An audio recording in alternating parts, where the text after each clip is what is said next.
Welcome to the J-Train Podcast. It's J-Train, Jared Freid, coming to you live from the quarantine cabin on the Lower East Side of Manhattan. We are here Mondays and Thursdays with your emails, your stories, your questions. I say it every episode. Let me say it again. Thank you. Thank you, thank you. Thank you for listening. Thank you for telling a friend. That's how it all works. That you give the gift to J-Train this fall. It's my time of year. I'm telling you right now. This is when people have problems. You're at the crux. Some would call it cuffing season. Some would say the seasons have changed due to the nature of the COVID pandemic. That's why we're here. We're here to discuss. We're here to have fun, look lightly on things that are sometimes hard to look lightly on. And listen, thank you for telling people. Keep telling a friend. Keep telling a coworker, a brother, a sister, a mama, a papa, anyone with ears. I'm also back on the road. I got live shows. Hasbrook Heights, New Jersey. JaredFreid.com, JaredFreid.com, JaredFreid.com. Also, I'm doing Patreon. I keep pushing Patreon because I love what's going on there. I do 3 extra podcasts a week for $5 a month. I don't know. Someone could break that down into the dollars and cents of how much that is per episode. I'm not going to do it because, listen, it's $5. But if you don't want to do it, I get it. But if you want a little more, if you need a little cup of J-Train and every Sunday or Friday or Wednesday on days I'm not doing this show, patreon.com/JaredFreid, patreon.com/JaredFreid. I'm also putting stuff on Instagram. I'm making it incredibly easy for you to share because we put a video up from every episode on Instagram. Go tag a bitch, tag a friend, a brother, a sister, a mama, a papa, anyone with ears. I'm very excited about today's guests. 2 guests today for the price of 1. That's right. They are the creators of the hilarious Instagram account called @Friday.beers. Give it up for Jack and Max Barrett. Thank you guys for coming on. Thank you for having us, man. That was absurdly electric intro. Electric intro. That's what it's all about. Buzzing over here. I want people. Listen, the podcast where the guy sips his coffee and asks you about your dead mother already exists. We just did one of those, so yeah, it's good to change of pace. I'm sorry about your mom. I listen. I'm super excited. You guys, you kind of came out of nowhere to me. I gotta say, Friday.beers, huge account, so funny. You're putting stuff out there every day, and I'm so happy to have you both on. And we're just let the listeners know you're coming from different coasts, but you guys are brothers. This is great. That's right. We're brothers. We're originally from just outside New York City in Connecticut on the East Coast, and now we're sort of doing the bi-coastal thing, but soon to be both getting set up out in LA. So it's nice. You get a little bit of both, right? Where did you guys go to? You went to school together? Yeah, we went to elementary and high school together. Max is a couple years behind me. Played on the same basketball team, played on the same baseball team. Then we obviously didn't go to college together, but we've been doing the cohabitation thing for a long time growing up. And so listen, you guys, like, how does Friday.beers start? Because you said, we talked a little bit before, you wrote together on other things. What was kind of the prelude? Like, I understand, like, I look back at comedy for me and I'm like, okay, it started here, then this thing kind of happened, then this thing, and then this idea came from that thing. I know it doesn't just start at, hey, Friday.beers and we have 1 million followers. Like, that's not the beginning of the story. Yeah. Max just opened up Instagram one day, downloaded the app, and then started this viral meme account. Killing it. Good day. He did one butt selfie and it was over. It's crazy how fast it happens. So Max and I, we've been writing together probably the last 4 or 5 years, and for our jobs we were sort of in like media advertising, and we were writers. Max is a copywriter at an ad agency. I was basically doing the same sort of thing at a media production company. And our brother Sam's also there with Max in the background. Yeah, Sam's here too. Yeah, who's part of Friday.beers. And outside of that was what we did to pay the bills. And outside of it, we were like just writing. We want to write comedy. So we were like writing a lot of spec scripts, a lot of feature ideas. And then we did a lot of sketch comedy. So we would write sketches and produce them, act in them, edit them, whatever, put them on Instagram. We had another account. And it never reached like a critical mass. It's really hard to do sketch comedy for like short forms. Like 1 minute is really, really tough. but we put a lot of work into it. And we thought the jokes were funny. And Max basically had the idea. He's like, listen, these jokes are funny, but they're just not in the format for people's really short attention spans. Yeah. So we took all that stuff and we decided to get into the meme game. And instead of making traditional memes, we were like, let's use all of the TV references, movie references, sports moments, music that we just sort of have offhand. Like Max and I don't really have any personalities. We just like reference movies and TV shows. Every woman has met you on a dating app. Yeah, exactly. Yeah. We're all your worst experiences. And we sort of were able to make sketches from found footage. And to get the account sort of bolstered, we started putting in all the characters that we've been writing about for years, the same jokes. And you were saying like, you don't know who Dooley is because you're just sort of you're trying to drink it from a fire hose, trying to catch up with the Friday Beers account. Well, was sorry to interrupt, but that was my thing. Cause like I listen to some podcasts that like I've been listening long enough where I know the characters. Yeah. And I remember I got to you guys and like just looking through the account, I'm like, who's Dooley? Who's this guy? Who's that? And like, I know it's funny cause I'm like, man, it seems like a fun party that I want to make sure I know the dance moves for. It's the best party. It's the best pregame of all time. Yeah, I'll also add like the idea of kind of creating sketches with found footage was I kind of learned that in my last job when I was working in advertising. I was a copywriter, and what we did all the time for new business pitches and other things like that is you create a proof of concept, but with clips that exist. And like you're trying to basically make ads with pieces of media that are already out there. So I got, I was doing a lot of editing and I got used to like basically creating 30-second to minute long sketches just with found footage. And then when you add the text on top, it's like you can tell a story. Totally. And what you see is like people, that people are connecting to it, and they already connect to one thing, and then you're bringing in that fun that they have yelling at the TV on the couch, like when they're watching a movie, that fun of like saying the line at a pregame. Yeah.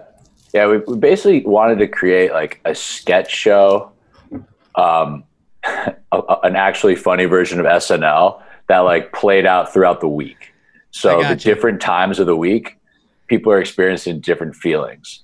Like Sunday, Monday, like hangover is lasting like 2 days now. Like you're depressed about your ex-girlfriend. Can't even fathom how you're supposed to answer the bell and go to work on Monday morning. Like that sort of feeling is much different than we have this like almost Friday feeling on Wednesday and Thursday. Like you're almost there. And then Friday we have this kickoff and you're the moment of catharsis and release when you can finally start drinking and you dive into the consumption vortex that we call it over the weekend. We try to make these mood pieces that reflect how people are getting through the week and what they're looking forward to and dreading. So I think that's what initially, get people like relating to the account. And then the second part is what you were touching on is the characters. So we were like, we're not just going to make random jokes. We're going to create this fictional group of friends who are basically composites. They're representatives of like people that you probably know that Max and I have met and grew up with and party with and all that. And those are the Friday Beers. That's the Friday Beers gang. And Dooley is obviously the heart and soul of the gang. He's the most famous one. But, we probably have 20, 30 characters that we reference and bring back all the time. But I love what you're saying because it's kind of like this new version of media where it's like you're carrying the TV with you Monday through Sunday. So you are looking at it in line at Starbucks with the anxiety on your mind of being Monday. So like what you're saying is absolutely true, where it's like, man, I want this to match my mood. If I put up a post about Friday on Friday, it's just going to do better. It's just going to relate to people more because they're in that moment. That's it. Yeah, you gotta identify how at least we perceive people are feeling. That's what Quibi was trying to do. I got this at Quibi 2.0. I got this great idea. Do you guys have billions of dollars to give out? Yeah, Quibi felt like the rich kid that you invited because they were going to pay for everything. Like that was that vibe. But so you're moving, Jack, to LA to live with your brothers. How many brothers are there? Is it just you three? There's three of us. Yeah. Mm-hmm. And what do your parents think? How old are you guys? And what are your parents like? You're doing what it never surprises me, but always surprises me is when I have someone on the podcast that kind of explains what they're doing with, the media world. You guys are creating a company. This is very entrepreneurial. This is thought out. This isn't just a couple of bros putting together beer videos. Like, well, I actually like that for the mission statement of the company. A couple bros putting together beer videos. Well, that's what people want to feel like they're a part of, and that's the vibe you're giving. But this is, you both work in the industry. You know how this works. You know about copy. You know about what works and doesn't, and you're probably learning along the way too. But do your parents see this as like an entrepreneurial endeavor? They're, you're from outside of New York. I'm sure they're like that. You went to college. I remember telling my parents, I want to be a stand-up comedian, and they were like it was like I came out of the closet. Like it was like a very like jarring moment. So it's funny you say that. Like, and it's even more of a stretch for us because where we come from, everybody works in finance. Sure. And the gold standard, it's like you're either a doctor, a lawyer, a banker, or a failure. Like that's like what you're. Like, I cannot see more eye to eye. Well, listen, Jack, you saw me at a show. We were talking before this started. The show I did that you were at, it was funny because like everyone in that room I knew from not comedy. Like, like I knew from summer camp. I knew from college. I knew from high school. And so when I went on stage and I'm talking to those people, there is a sense of like, I hope you're good because you will be a failure. You're like, in stand-up comedy, there's Seinfeld and then there's nobody. There's no such thing as a middle-class comedian to anyone outside of comedy. So I do understand that and feel that where it's like, oh, what's Max and Jack doing? They're doing some beer account, like I understand that. Yeah, it's really fun to explain to parents and like our grandparents too, like what exactly it is. But so it's been like a gradual progression. Obviously, we worked in media for a decent amount of time, so it's not like a total left turn. Sure. But the idea that it could become something that supports you and like is your livelihood was, it takes a little bit of explaining like to our dad or whatever, and he's fully supportive now. So, sure. We're just diving in kind of head first, us three. You three, you're going to be living together in LA. I mean, this is already a sitcom premise in itself. Are we single? What's the deal with you're two good looking dudes. I'm sure the third brother looks as good as you guys. Like, he's hideous. That's why he's not on camera. He's the gross gargoyle one. Yeah. Quasimodo. I'll start the match and go because first of all, I'm not going to be living with them because I'm actually engaged. So congratulations. Thank you. Yeah, I've already got the dating shit figured out, so I'll be giving the best advice. So I'll be living. Me and my fiance will be living separately, but Max and Sam are in the old frat HQ. Max, how has LA been dating wise for you? Yeah, it's funny that the timing of this podcast because I've been single for like the past 4 years. But I just recently started dating a girl like a month ago. Wow. So how did you two meet? Just through a mutual friend. I was chipping away at Hinge for a while, just dating app scene, and I was seeing how much money he was spending on Hinge boosts on the company, and just never hit. And then just did it the old-fashioned way. But mail order bride. That's right. Looking at my track record, this will crash and burn within a month. So. Well, at least you're staying positive. So Max, you and the third brother's name is Sam. You said right? Yeah, that's right. Yeah. So you and Sam, the LA dating scene, because I hear from all over the country. We did a show in LA, the women there that came to the show. I remember that being the most fun. I have another podcast called the U Up Podcast. I remember that being one of the more fun ones because the women there seemed to have had it with dating, but also they wanted to date. Like there was like an understanding that they were like, they felt like they were in hell for dating. So from the male perspective, how would you describe LA dating from your kind of side? My experience, it's kind of confusing, to be honest. Yeah. Okay. It's much different than my experience living in New York. It doesn't, people don't really want to settle down in LA, at least like people in their 20s. And I guess that's probably become more of a universal thing, but I think LA specifically, like everyone's, a transplant. They're all, they all got like an agenda. There's no, it's very, they all got OnlyFans. Well, there's also, I would assume too, like people go to LA to climb. Yeah. Like they men and women, that's not exclusive to a gender. Like, if you're a woman there to like do your like, acting, media, it's like, okay, are you in the way of this climb? I would assume.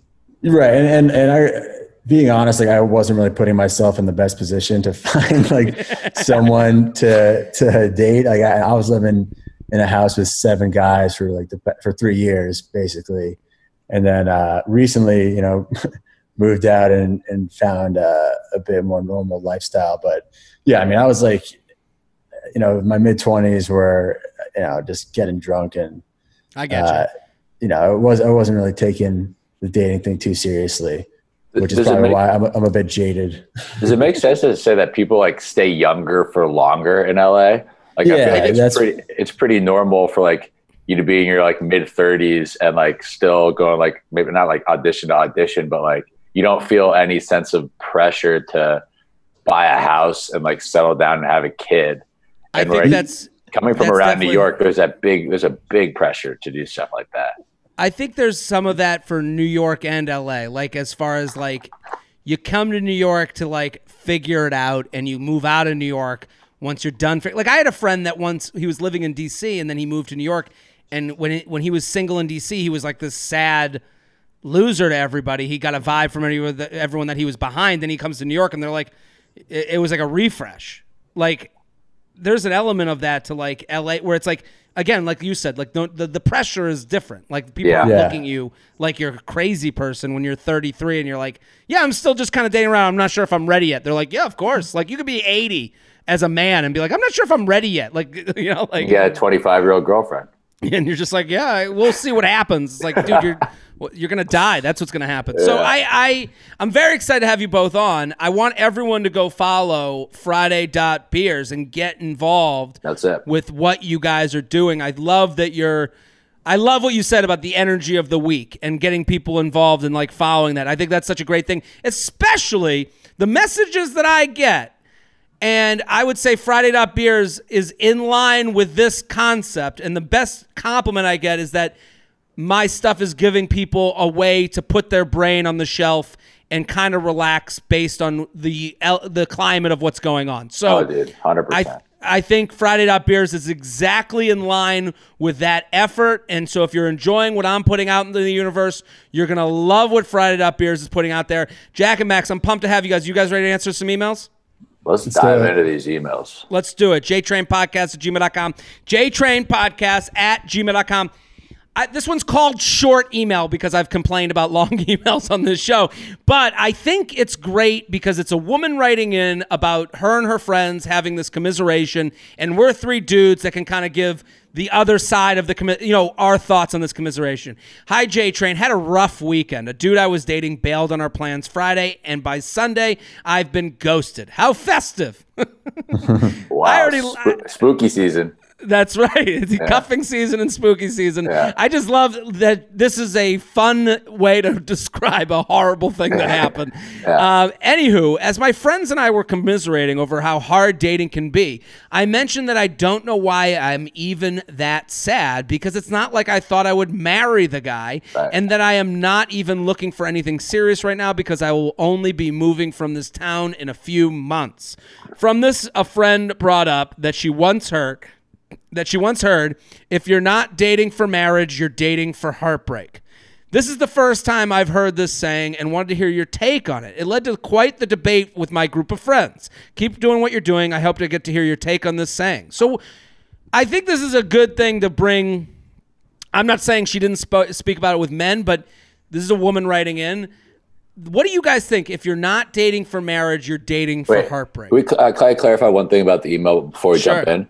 is so he cancels the plans on Friday, and then ghosted just means like he's not responding to the text, period. Like no communication. I would assume that's the case. Ghosted has kind of become this vague title for every ending of every relationship. Right. And it seems to be when, people call, it seems like when people don't care about the person, they call it fizzling out. And then when they care about the person, they call it ghosting. So I mean, very early stage. Jack might not be familiar, but I could teach a master class in getting ghosted. I could tell. I probably have the most ruthless getting ghosted story of all time. Tell it. Should we start there? Yeah. I mean, listen, there's no wrong answer here on the J Train podcast. Okay. I do want to hear. I mean, I can empathize with this the person who sent this in. It was like, it must have been like 8 years ago at this point. It still fucking haunts me. I was dating this girl. I'm sorry to interrupt. I wish we were by a campfire. It's like, I was dating this girl. Let's get some spooky music going. Shelby, play some spooky music while Max tells the story. Shelby, if you can hear me right now, producer Shelby, please play some spooky music. Okay, let's hear the most ruthless ghosting story of all time.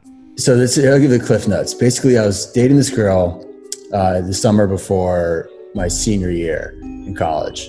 And that fall, I went to study abroad in Hong Kong. Mm-hmm. So we were, 3 months in the summer, your classic Travolta, Grease, summer loving. Summer loving. Yeah. Had me a blast. It's like, couldn't have been more in like the peak of love and romance. And so we decided like, she's going back to school, I'm going to Hong Kong, like, but fuck it, like, let's try to make it work.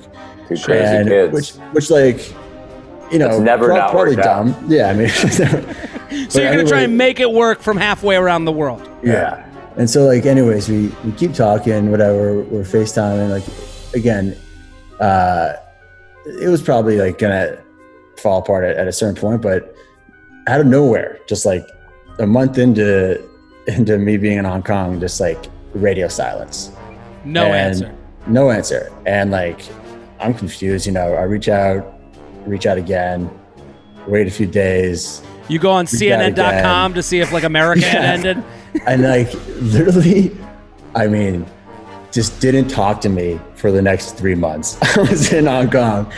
And then like, how many times did you call before you're like, I tried, and I was like getting hammered in Hong Kong. Like I was, drunk in Shanghai, like trying to DM her. It was horrible.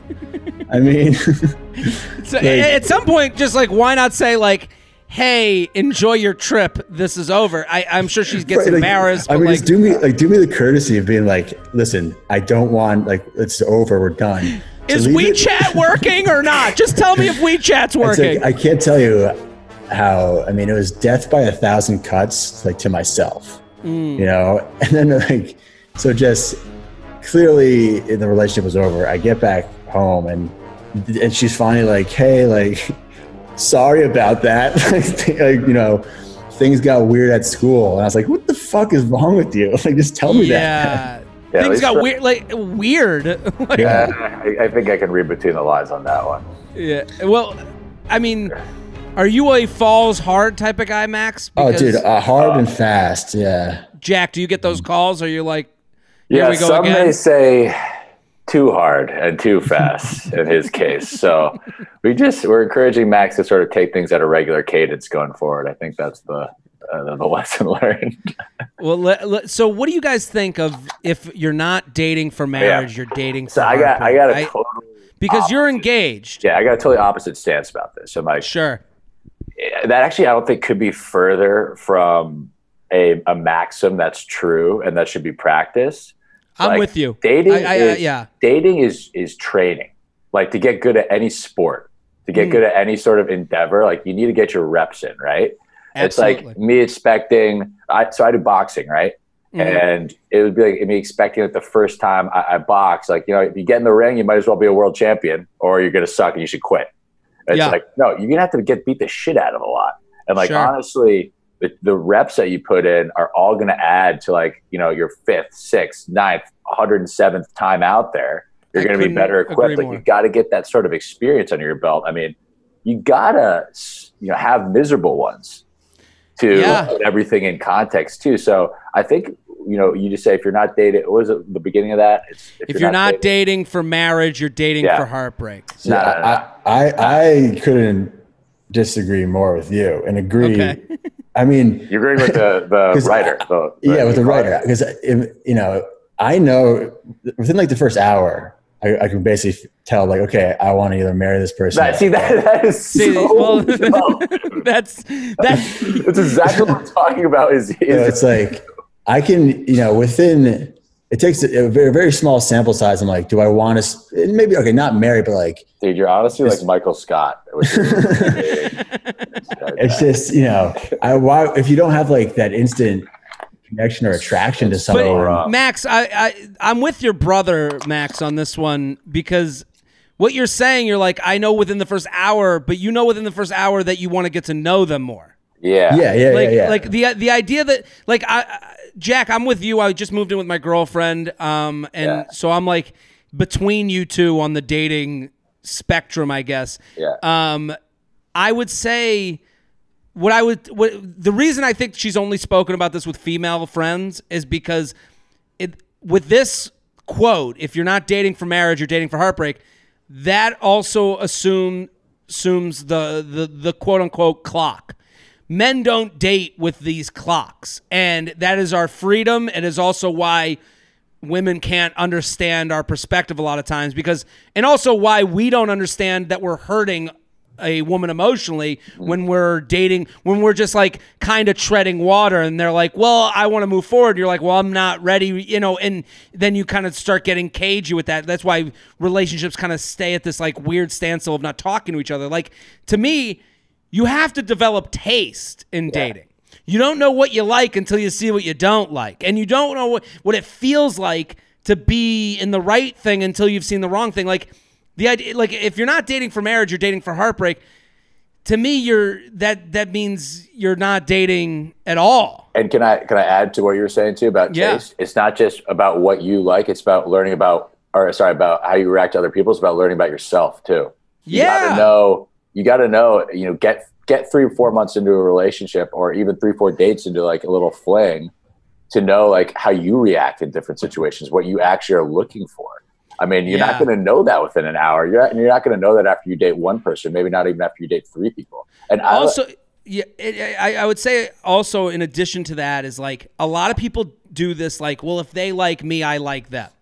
And it's like, that is never going to work for you. Like if they like the definition of settling, dude. Yeah. And it's like, at a certain point, it's like, do you like how they like you? Yeah. Do you like how it makes you feel? And it's like, I understand if you're not dating for marriage, you're dating for heartbreak. That's kind of lives in a world of like, you're wasting your time even being out there. Right. And again, what you said with the boxing, I relate to with stand-up comedy. Like you see people do stand-up. They're going on stage every night to get it ready for the package special that goes out on Netflix. Like, and so every set they're doing isn't a perfect one, isn't going to be great. It's going to suck. It's going to be a punch in the face. I guess what I'm saying is like, I have friends who are just very codependent, and they just, they need to be in a relationship. And I know that the girl they're dating, they've been dating them for 3 months, 6 months. I know they're going to break up eventually, but they just need companionship. And so that's where I lean like, you got weird friends, dude. No, but I think a lot of people are like that. No, I think a lot of people are like that. I think the people writing in about this are like that. Like the emailer's point as well. And this is a story from a really close friend of mine. I'm a firm believer in like action creates more action. So people are sitting around being like, oh, why can't I find the one? How can I get married? I can't find somebody I'm going to marry. If you're just sitting around and you don't really put a lot of shots out there, it's never going to happen. Like you're going to go out on dates and start meeting people. That, even if that doesn't work out, it's going to lead by some way to the next thing. I agree with that. I had a really close friend who moved to San Francisco from New York 3 years ago with her boyfriend, moved out for him. And I think a few of us didn't really believe that it was like going to be the relationship that like was the one for her. Mm-hmm. But a lot of people believed that getting out of New York and a little change of scenery, even with this guy who probably wasn't the one, was the next step that she needed. And sure enough, what happened later? They were living together. They broke up. The next dude she meets in San Francisco, she married. And they're married now.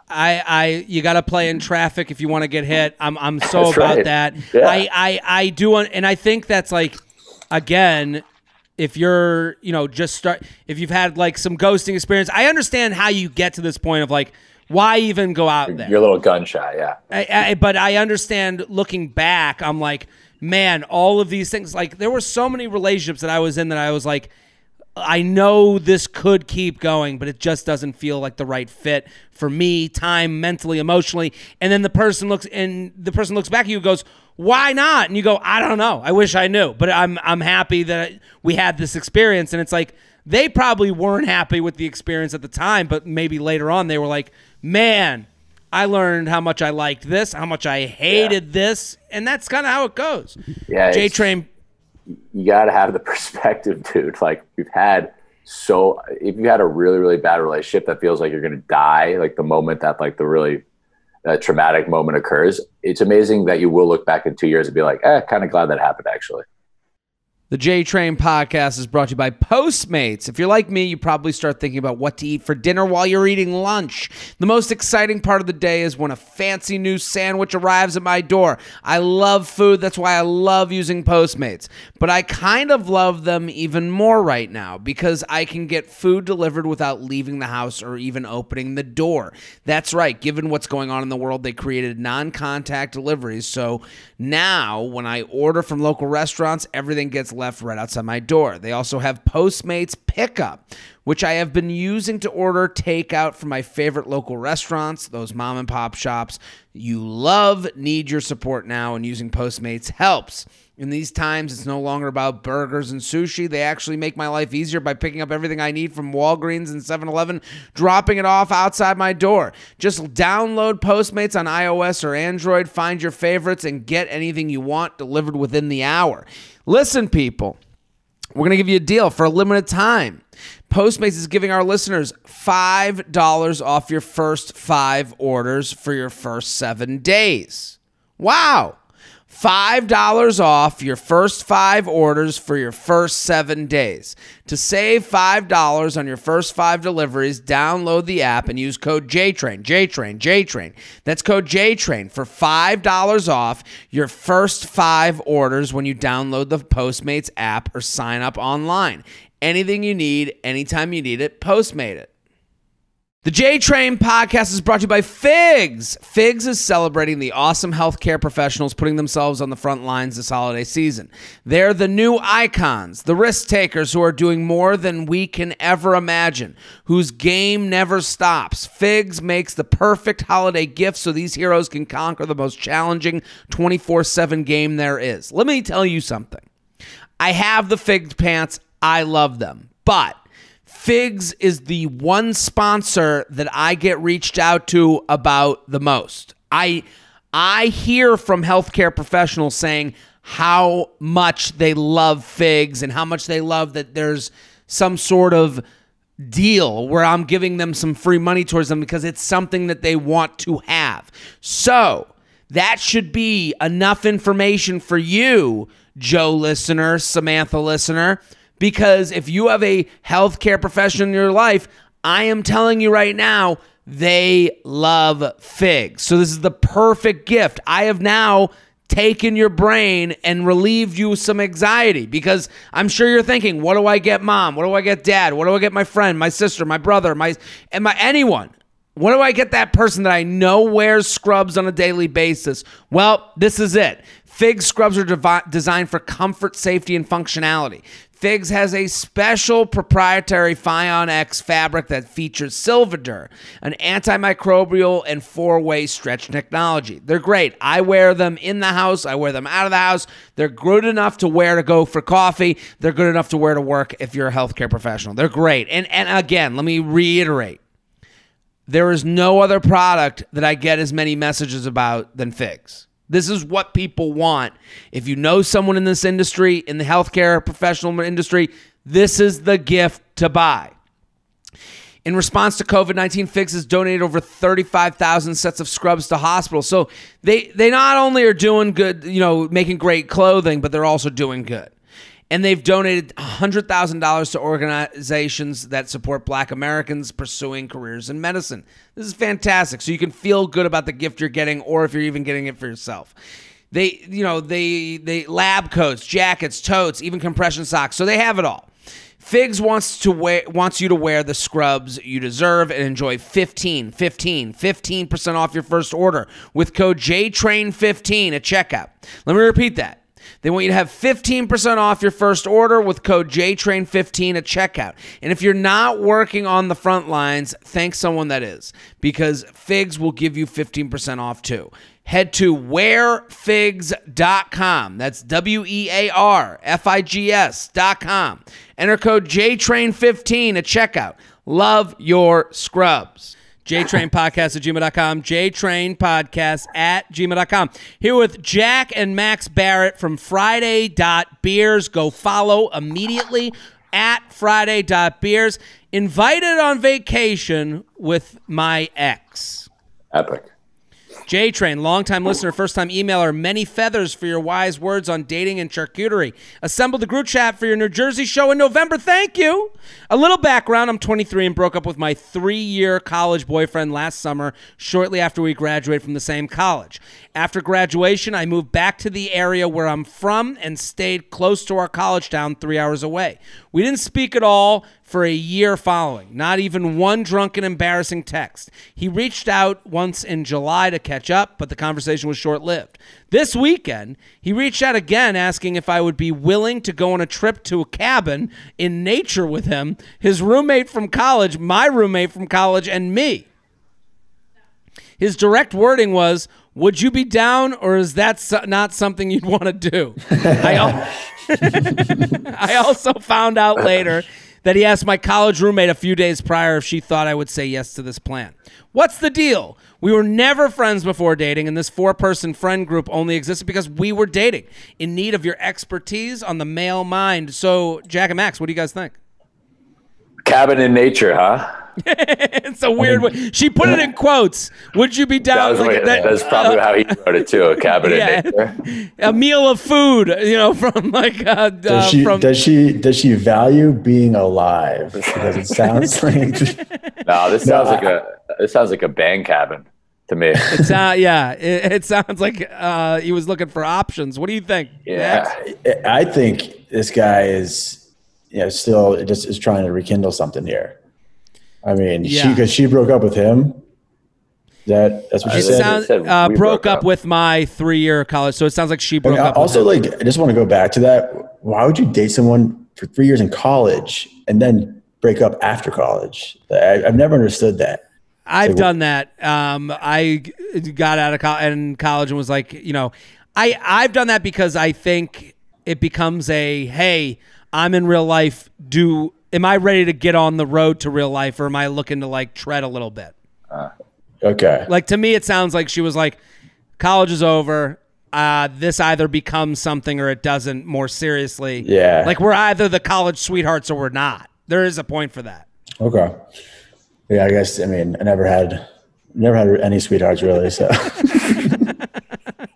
Oh, sad Max. I think this guy, I think he's trying to set up some sort of a bang cabin. Yeah, it sounds like a textbook bang cabin. I don't think this guy's had much luck. I agree. Post college, and he's like a baseball player is trying to maybe get on a hitting streak, and you're gonna just try and get on base any way possible. And he's thinking cabin in nature, familiar environment, the old flame. Yeah, maybe I can go 2 for 4 here and start this hitting streak off. Get off the schneid. Get off the proverbial schneid. I don't think he's attempting a sustainable rekindle. Put it that way. No, I think what happens, and we saw a lot of this in the beginning of COVID, people go back to the Rolodex of the ones who said yes. Yeah. When you're at your sad moment, when you're at your alone moment, who has said yes to my naked body before? And he's down to the college sweetheart. And listen, that might mean he's and listen, I've done this where you're like, I don't think it's as, I mean, we're all like, yeah, he's trying to bang, but I think there's also this thought in him that is a little less mean, or a little less, he's like, maybe we should be back together. I'm thinking about her still. It's not as like transactional. Maybe that was a little reductive of a bank habit, but it was. But I agree with you. I think it starts at who has said yes to my naked body. Then it's like, I have had that where I'm like, I start at that, and then I like work my way down of like, well, I am thinking of her. I must feel something, you know, like, but and the one that got away. The way that, what did he say? Like, is that something you'd be down for? Would you be down, or is that not something you would want to do? I mean, unless he's like trying to play it really cool, it sounds like it is a pretty informal thing. Like, yeah. You know, what about the roommates being involved? He's like recreating the old gang from college. Yeah, I think there's that's a good point, because it's like, hey, and also, again, like college. She says they're 23. Broke up with my 3-year college boyfriend. 24 is like the freak out year. I think 24, 25, like, you know, what do they call it? The quarter life crisis. Like, he might be having that type of thing himself. He's like, no, we'll get them two together. We'll go back to times where things were good. Remember college that's right. It's like, if we're all together, we'll all remember the good times. We'll have the best time like we used to have. I won't be jobless, homeless, loser. I'm now back to my, you know, my playing days. Yeah, we should always assume jobless, homeless, loser first. Yeah, he's coming to me. He must be a jobless, homeless loser. JTrainPodcast@gmail.com. JTrainPodcast@gmail.com. Here with Friday.Beers. Let's do a dude question. You guys ready? Yeah. Okay. How to get my girlfriend to be more adventurous. Ooh, I could use some tips here. I think we all could. Jared, OG listener here. Hope you're staying sane in these wild times. My girlfriend and I have been together nearly 2 years. I bought a ring, and we were planning on a wedding next year. Expect an invite. Well, thank you. Huge. Anyway, my girlfriend has only been with one other guy before me, and they didn't have sex often. She isn't super adventurous in bed, and that's okay with me, but sometimes it would be nice to mix it up. We have had a couple of toys, but I'm afraid of offending her by bringing it up to her. I guess there isn't anything specific I want to do, just something different. Thanks, Jared. Come to Cincinnati sometime soon. So, Jack and Max, what do we think? Do you understand his perspective? Yeah, I do. And I think there's one thing he's got to figure out before he engages or tries to, you know, have a conversation with the girlfriend. You can't just say, I don't really know what I want to a girl, but just something different. That's a non-starter in any situation. Especially when he's saying that she's, first of all, I totally agree. And also when he says that she's inexperienced too, like this is a vulnerable moment. Yeah. You got to guide her. You got to make her feel comfortable, and you got to have a clear idea in mind of like what that next thing that you want to try is. So get that figured out for you first. You got to maybe do a little soul searching, or opposite of soul searching. Go to the depths of your devilish soul. You're gonna have to do. You might have to start to look at your internet browsing history. Request the archives from incognito mode or something.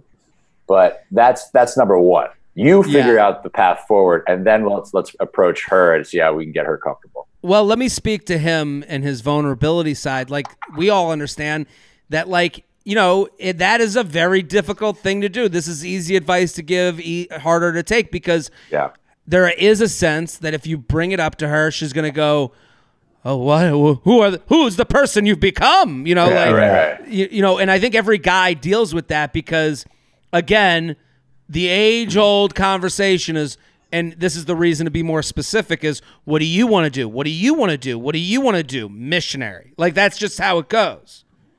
And honestly, it reminds me of a couple arguing about what are they going to eat for dinner. And nobody has it. That's where like the source of all big couple arguments come from. I don't care. Let's just go to dinner. Something different. Well, someone has to care. Yeah, someone has to care. I was thinking more along the lines of like some subliminal marketing techniques. Okay, what are we thinking here? I mean, I was trying to think of, maybe you pop on a movie like with that has, that one kind of crazy sex scene. Like you're watching Wolf of Wall Street and you see, Leo's doing blow out of some girl's ass. You're like, that looks kind of cool. What is that? I never noticed this scene before. Yeah, where did this come from? What's going on there? Yeah. What is that? Wait, an asshole can be a plate too? You're just like eating your cereal, like putting it in your cereal. Like, oh, why are you eating it like that? Oh, I just think I wanted to try a doggy style way of eating my cereal. I agree. I think like setting the mood is a big part of it too. Like listen, just like there's Friday beers, there's Monday sex. So it's like you gotta create a sexual situation to be able to do something different and fun and different. Like it's got to be an event that you have a clear understanding of what you want and what you want to happen, and then maybe like having the conversation of like, I've been thinking of like these things. I've given this advice on past podcasts where for women, because like, how do you play to a guy's ego? Where it's like, and I don't think it works the same for the other way. Like for women, I'm always like women will write in like, how do I get my guy to go down on me? I'm always like, hey, create this dream. Tell him about this dream you had where he did go down on you and it felt so good. And you're still wet from the dream that you had the night before. And a guy's ego will force him to I did that. Yeah, like compete with himself a little bit. Like he'll be like, "Oh, I'll do dream me." That's great advice. Well, I don't know if it works the other way. Like I think some of this. I think the other way. I think when men bring it up to women, and I've been put in this position where it's like, well, you don't. It's not that. Guys will be like, it was so hot I busted in like 5 seconds. Yeah. Well, that's every night for me. But I think a guy will say this and it's like, well, you don't think I'm doing it right? You don't like what I do? And it's like, no, just because I want chocolate doesn't mean I hate vanilla. Like I'm just looking to extend our repertoire. So I think you have to be careful of that too. Kama Sutra just on your bedside table, thumbing through it, like, oh, it's just light reading. But just reading this stuff. Or you could do the opposite approach. We give a bit of a left field approach here. Old school style. She catches the early flight home from San Diego. You are watching porn in the room, and a couple of naked people with blindfolded walk out. She wants to join in. I've been meaning to tell you something. Yeah, I think, but most of this you have to make sure you don't. It's very easy to go down the road of what you don't like what we're doing. And it's like, I love everything we're doing. I want to add another move to the repertoire, and I've been thinking of this, and you might get a response that is a little hard. I think like we got the mid range, we're doing righty lefty layups. Like let's add in the hook shot. I totally agree. The J Train podcast is brought to you by Rothy's. This season, give the gift of comfortable, washable, sustainable shoes and bags from Rothy's. Rothy's shoes are incredibly comfortable with zero break-in period thanks to their seamlessly knit-to-shape design. It's no surprise that Rothy's best-selling shoe, the Point in Black, has over 3,000 near-perfect reviews. Spread some holiday cheer with the newest Rothy's styles like winter-ready shoes, brand-new bags, and washable masks. And with a Rothy's gift card, you can let your loved ones pick the perfect present. So listen, people, I got these Rothy's for my mom. She loves them. I think they're the perfect shoe for 2020 because you can leave the house, you can do some errands, and you look good while doing it. And they're comfortable right from the minute you put them on. It's all my mom talks about is how comfortable these shoes are. She can't stop. It's almond milk and comfy shoes. That's all she talks about. So Rothy's comes in an ever-changing array of colors, prints, and patterns. Rothy's are available in a range of styles. Rothy's shoes are seamlessly knit with thread made from plastic water bottles. So they're ultra comfortable as soon as you slip them on. That's right. There's zero break-in period. Vogue calls Rothy's a personal obsession, and Health says they're the most comfortable shoes on earth. That's the thing. Comfort while looking good. These are great. Wear them to the store, wear them to get coffee, look cute while feeling comfy. Plus, Rothy's always comes with free shipping and free returns. Rothy's has kept over 50 million single-use plastic bottles out of landfills and transformed them into their signature thread, which is then knit into beautiful, sustainable products. So listen, Not only are you feeling good, but you're doing good. Another major bonus, Rothy's are fully machine washable. Every time they need a refresh, simply toss them in the washing machine. So here we go. Check out all the amazing shoes and bags right now at rothys.com/JTrain. Go to rothys.com/JTrain. That's ROTHYS.com/JTrain. Style and sustainability. These are the shoes you've been waiting for. Head to rothys.com/JTrain today and slip into something you feel good about. JTrainPodcast@gmail.com. JTrainPodcast@gmail.com. Friday.beers. Go, go, go. Go follow, get involved. Let's do... Okay, so we're going to do one with an attachment, if that's okay. Does that sound good to you guys? Yeah. Let's do it. People are making movies and attaching photos and things like that. Well, this one, I'm going to send it to you guys right now. Okay, it's from a little while back, but I saved these attachment ones so that we can do... Yeah. They're fun to do at the end of the show. We're like towards the end. Is one more email sound good to you guys? Love it. Yeah. Okay. Jared, my guy, thank you for the great content. You've been infiltrating my ears since 2015. I have a little dilemma here, trying to figure out if my Tinder date having a drunk meltdown after a great time is a sign of bad things to come. First week of the bars back open, we meet at a cool patio bar and immediately start hitting off. She's 29, great sense of humor, owns a house, a business, and seems to be checking all the boxes you love to see. Not to mention, insanely attractive. See attachment 1. And I'm looking at attachment 1. She is hot. Great smile. Great smile. Yeah. She's definitely a specific look. Love the tats. Nice ink. Yeah, good ink. I love it. Yeah. So I haven't been this interested in someone on a first date maybe ever. Wow. Fast forward, we're back at my place, drunk. We have great sex multiple times, but after that, she has an absolute incoherent drunk meltdown, yelling at me while also apologizing, saying she loves me, wants to have my baby, and lots of other bizarre shit. Not in a joking way. Oy. Everything prior to that was great. I really liked her so far, and we both agreed to keep seeing each other, but then, boom, this happened. So my question is, what's the line between drunken mistake and red flag? To add context, my ex had diagnosed mental health issues, so I think the first sign of crazy scares me away nowadays. I would assume this would scare anybody. She asked to hang out the following week, and after I told her what happened, this is what she said. See attachment 2. I really want to reach out, but don't know if I should.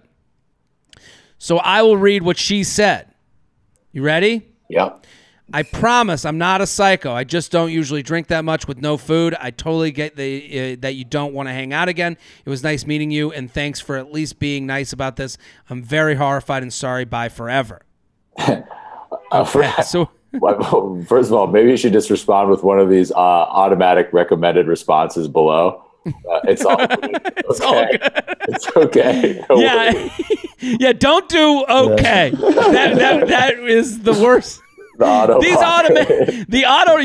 You're exactly right. The auto responses aren't accounting for drunk anxiety at all. Yeah. Sometimes they don't pick up on the context. That would be pretty awesome though if the AI was good enough to identify the context of the situation, draft 4 perfect responses. I mean, these are 4 of the on the list of responses I don't want after I had a drunk bad night. These are 1 through 4. Oh my God. There's a lot to unpack here. There is a lot. So what do you guys think? Have you been in a situation similar? I do want to say that let's start by saying this happened after sex and while drunk. So it sounds like this was consensual and was all in the right, but I would say everyone reacts to sex differently. So there is a piece of me that says, I understand where her freak out came from. Wow, this great date moved so fast. Maybe I just embarrassed myself. Do I remember everything I did on the date? Did I do the best things possible, or did I make a big mistake? I can understand where that's coming into their mind, right? For sure. I guess first we got to acknowledge the maybe preternatural aversion he has because of his experience. That's a big thing to get over. So it will be a little bit trickier for this guy, I think. Sure. But you want to know what my gut reaction is? Go for it. I think you got to give this girl another chance. Yeah. I believe that when you don't have any fuel in the tank And, first weekend bars are back open. You're already a little out of practice. Yep. Lots of emotion going on. First date nerves, probably threw back more than you need to. You can behave out of character if you are, and especially, she's maybe a petite girl, doesn't really have a high tolerance to begin with. This might have been a blip on the radar. If it wasn't, it'll probably be revealed soon. Yeah. And you might get, some more great sex out of it in the meantime. The Max, would you give this another chance?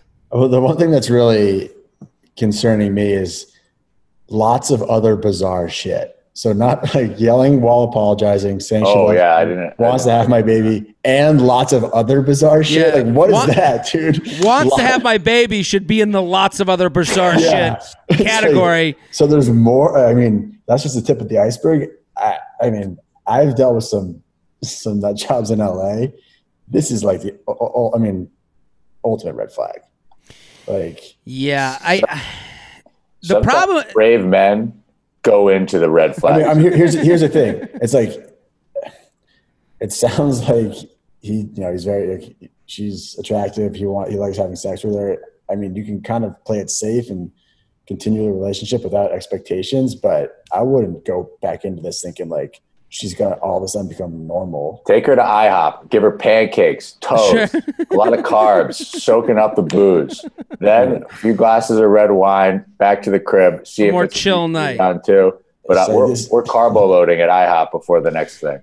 Yeah, you're gonna eat the bread that they bring to the table, no matter what. I have the same feeling you guys have. Like, I do think what he said in the beginning, owns a business, owns a house. Like, this person is functioning in society. Right. You'd also be lying about that. Oh, could be. Yeah, that's fair as well. So, like, demand access to her financial records. I'm gonna need you to see the taxes. Her house. You gotta treat her like she's getting a mortgage from you. Get her taxes from the last 3 years. Goes on the second day with you. You get like a auditor from PricewaterhouseCoopers looking over all of her shit. He just got done giving out the awards at the Emmys, and he's like, "Yeah, this is my next." So the biggest issue I have is the not taking responsibility for the night. Like, I actually think, like, what happened on the date can happen. Like, you have sex, someone kind of explodes after sex. They're not sure if they made any mistakes, whatever. But I promise I'm not a psycho. I just don't usually drink that much with no food. That's fine. I totally get that you don't want to hang out again. It was nice meeting you, and thanks for at least being nice about this. I'm very horrified. Sorry, bye forever. Like, that, to me, is not really owning bye forever. And it's like, that's basically saying that, like, I just don't like that version of coming back. Like, I think there has to be, there's a lack of vulnerability where it's like, and I know they've only been on one date, but she isn't necessarily letting him in to be like, hey, here's the reason I brought up A, B, and C. Or, like, this just, I think you go out again, but you have to be aware that, is this always them? Are they just always saying bye forever, and then, or they're back in your good graces? Like, it can't be that. I mean, bottom line, this girl is damaged goods. Like, clearly damaged goods. She feels horrified. She feels horrified. No, but like, damaged goods to him. I don't think in general, she's dealing with some shit that she's dealing with something that's gonna like surface again eventually. It's not like, oh, like that's I have that. But we all have our shit. We all have our bad nights. I think if this was like the 10th date that this has happened multiple times, I would go, yeah, you need to seek out therapy. Like, I can't handle this. But like, first, and you can always call it quits on the second date. Yeah, I guess like my official recommendation is like, hang out with her again, but like, keep expectations very low. Yeah, there you go. It goes on the resume. That's the thing. Yeah. And this is kind of back to the original point of this podcast with the, if you're not dating for get the experience in. This is an experience. And not to use her for experience, but you're saying you did start this email by 29, great sense of humor, owns a house, a business, seems to be checking all the boxes you love to see. It's like, okay, but also there's another box that got checked. You can't just check the good boxes and not check the bad boxes. This is look, dating. I've seen Silver Linings Playbook, right? I get it. You know, you got J-Law part 2 here. I'm a little cuckoo for Cocoa Puffs myself. Sure. You know, there shouldn't be. I don't believe in the stigma around. You know, if there is a potential mental health issue here, like we can address that. We can figure that out. And then maybe you go on the next date again, carb load, IHOP, and maybe next date is a sober date. Like let's see if the dynamic is the same, which everyone's had a good first date that didn't end in marriage. So let's see how the second date goes. Max always trying to look for marriage on the first date. Max knows 10 minutes in, still not married. Yeah. So we get this. So I think, again, when you say you check all the boxes, you have to check every box. Just because you got through one section doesn't mean you don't do the past problems section. That's right. Yeah. J-Train just steer clear, big tuna. Head for open waters. JTrain Podcast at gmail.com. JTrain Podcast at gmail.com. Jack and Max Barrett, thank you guys so much for coming on. This was fantastic. Oh, dude, so much fun. This is great. Yeah, absolutely. It was a blast. It's great to meet you guys virtually.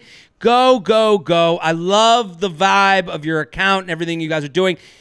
At Friday.beers, if you enjoy putting your brain on the shelf and just having a good time, this is the account for you. You guys are going to love it. At Friday.beers, go follow. I'm Jared Freid. We are here every Monday and Thursday. We'll be back next episode. Boom. Don't forget to like the video you just watched. I have many more. Subscribe to the channel right now. Like and subscribe, like and subscribe, like and subscribe, you fool. There's even a bell you can click to. Now you've got your week set Monday through Friday. I'm here for you.